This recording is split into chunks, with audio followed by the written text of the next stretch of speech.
अस्सलामु अलैकुम रहमतुल्लाहि व बरकातुहू। हाफिज़ इमरान साहब मंडिया पूछते हैं,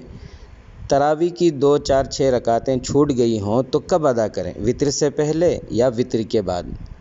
दोस्तों, इसका जवाब ये है, अगर आप ऐसे वक्त में हाज़िर हुए कि तरावी की नमाज़ शुरू हो चुकी थी,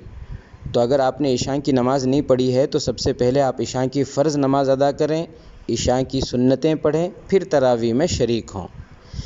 इस दौरान तरावी की जितनी रकातें आपकी छूट गई हैं उनको तरवीहा के वक्त यानी 4 रकातों के बाद इमाम साहब थोड़ी देर के लिए जो बैठते हैं उस वक्फ़े में 2-2 रकात करके अदा कर सकते हों तो कर लें।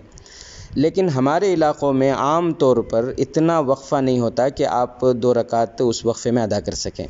तो बेहतर यही है कि इत्मीनान से आप इमाम साहब के साथ पूरी तरावी पढ़ लें, वितर की नमाज़ भी इमाम साहब के साथ जमात के साथ पढ़ लें, फिर वितर के बाद छूटी हुई तरावी को अदा करें।